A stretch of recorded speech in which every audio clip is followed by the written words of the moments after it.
Perkenalkan, nama saya Suandro Maseno. Saya adalah mahasiswa BINUS Online, yang di mana di mata kuliah Big Data Teknologis ini di forum WIK 8, saya akan menjelaskan melalui video ini saya akan menjelaskan tentang pengenalan distributed storage oleh HDFS dan contohnya.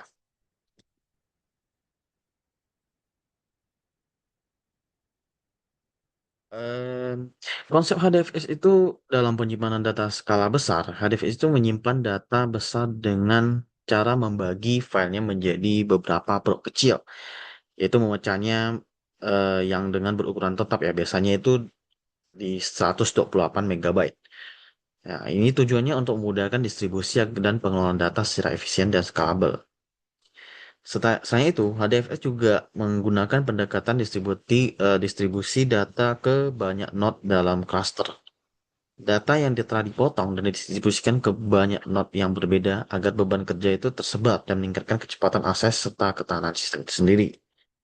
Dan HDFS juga mengereplika setiap blok data yang digandakan, biasanya itu berupa tiga salinan dan disimpan ke node yang berbeda. Nah, dengan begini tuh data bisa tetap aman dan apabila meskipun pun terjadi kegagalan pada perangkat keras ataupun pada salah satu node. Nah, struktur komponen utama yang ada dalam arsitektur HDFS itu ada, yang pertama itu ada name node ya. Ini adalah pusat metadata dan pengelola struktur file. Name node itu menyimpan metadata, struktur direktori, dan lokasi blok data di seluruh cluster, fungsi sebagai out dari sistem HDFS itu sendiri. Selain itu ada data node yang sebagai penyimpanan fisik blok data. Data node menyimpan blok data aktual dan bertanggung jawab terhadap penyimpanan serta pengambilan data sesuai instruksi dan name node. Nah, selain itu ada interaksi antara klien dan data node, yaitu setelah mendapatkan metadata dari name node, klien kan berkomunikasi langsung dengan data node terkait untuk melakukan operasi baca ataupun tulis data. Nah, keunggulan dari desain HDFS ini yaitu pertama mengantisipasi kegagalan perangkat keras secara umum. HDFS itu dirancang agar mampu pulih dari kegagalan node dan menjaga data tetap tersedia ya, mengurangi risiko kehilangan data yang kritis. Yang kedua adalah mengelola dataset besar dan pola akses umum.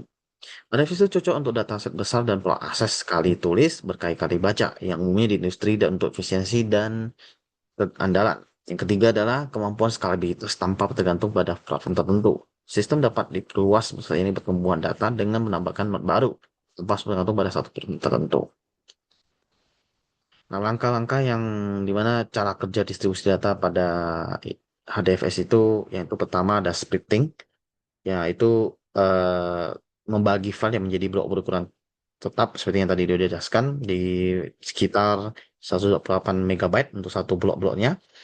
Nah, ini juga akan memudahkan distribusi dan mengelola data secara efisien. Yang kedua itu ada distribution. Itu menyebarkan blok ke data node yang berbeda. Yang ketiga itu replication. Menggandakan sebanyak tiga salinan dan disimpan ke node yang berbeda. Ini agar data tetap sedia dan satu node apabila salah satu node itu mengalami gangguan.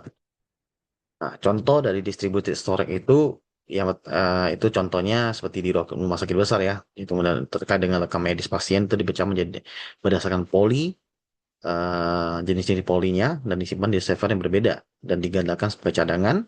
Ini akan memastikan data tetap aman dan dapat diakses secara cepat saat dibutuhkan.